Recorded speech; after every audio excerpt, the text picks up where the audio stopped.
Our fifth and final project in Flash is a talking cartoon.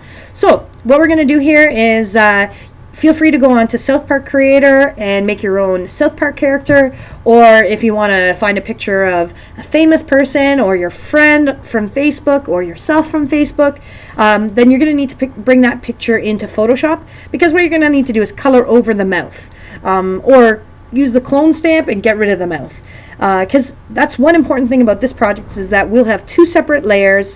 One layer the face goes on, the second layer the mouth goes on, and actually there's a third layer, because the third layer is where the audio will go.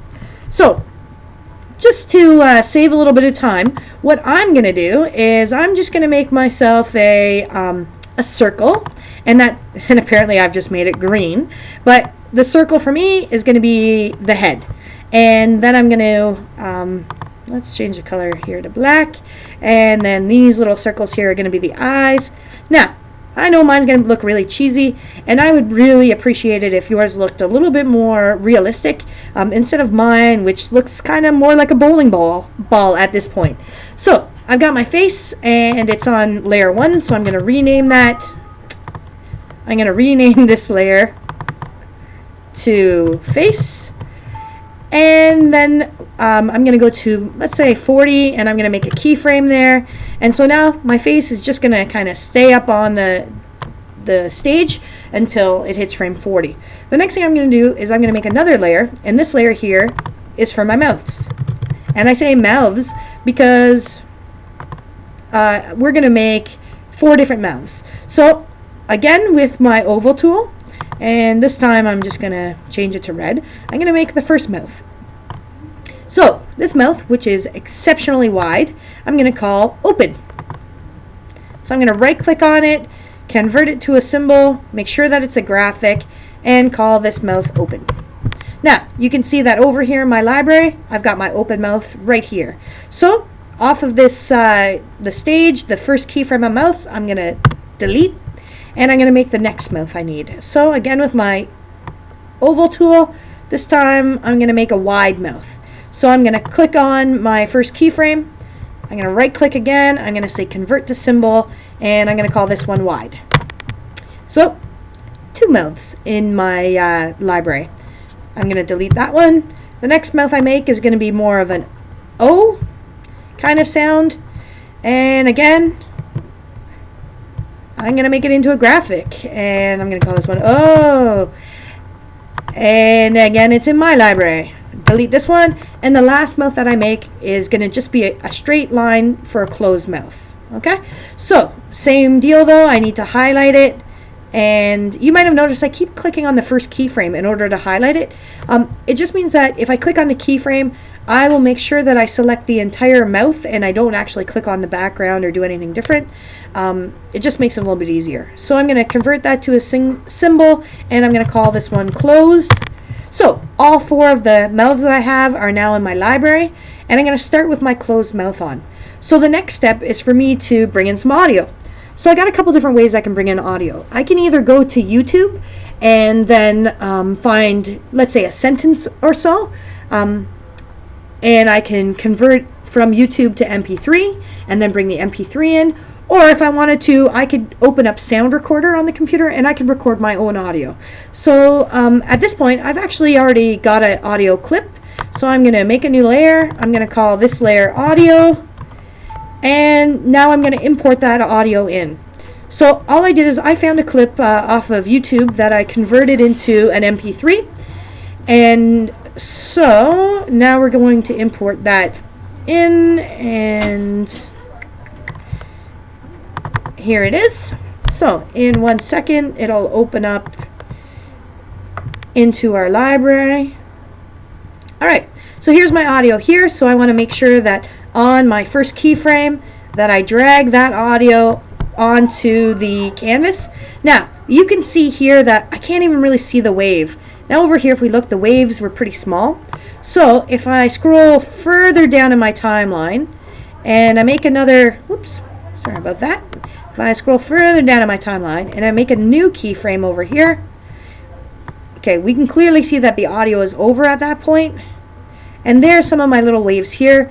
So I probably need to make keyframe all the way to about here to make sure that my face stays on. So at this point, I'm just going to play it to make sure the audio works. Yeah. Are you again? Get it right now. Okay, so you can hear the audio, and you know that it's recorded. Now, you might have seen there that about halfway through, I lost my mouth. And again, that's only because the mouth is only going this far and not far enough. So I'm going to start to see where those waves are, and they're around here. So let's make a keyframe. And now I need to find out where that first sound starts. So I'm going to play it one more time.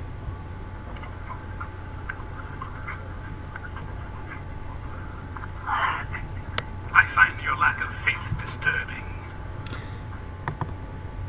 Okay, so definitely my face needs to go further down. And now here's the one thing. When you drag your playhead over top of it, you don't actually hear the audio. So you kind of got to play around with it a little bit. So here what I'm going to do is, well, I'm going to move this clip over a little bit. And then what we're doing to put the different mouths in is we're actually keyframing. So I'm going to insert a keyframe. I'm going to delete the mouth that's on there. And I'm going to start using the mouths that I've pre-made. So the quote that I have from Star Wars is, I find your lack of. So if we think about the word I, it's more of an open kind of sound. So I'm going to grab my open mouth and drag it onto my canvas. And go over a couple of keyframes. Make a new keyframe. Delete the open mouth. And find kind of has a wide sound. So we're going to drop that one in. So basically, I'm just going to continue to add keyframes here and change the different mouths up. And maybe I can, I guess the word find at the end of the D sound is kind of an O. I find. So I'm going to delete that one off, and I'm going to put the O on. So, and then I'll go over, make another keyframe, delete the O sound, and then put the closed mouth back on. And so now, even if we just drag the playhead over top of the keyframes that we made, so there's the I find, right?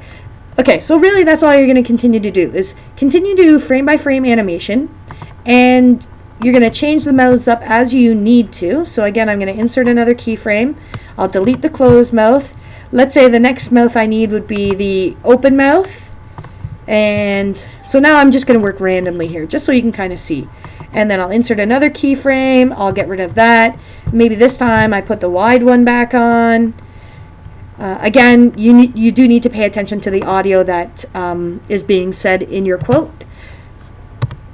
And so let's put this O sound in, and then we'll go a couple more keyframes. We'll delete the O sound. We'll put that closed mouth back on for a couple of frames. Another keyframe. Delete that mouth and insert a new mouth. And then add another keyframe. And then whatever other mouth you need. And then another keyframe. So clearly you can see I'm frame by frame animating, and I'm just adding the different mouths as we need them. So again, if I was just to play it from here, alright, it looks like my character is talking. So you should have 3 layers, one layer that has your face on it, one layer that has all the keyframes for the mouth, and then a third layer that has the audio. Have fun.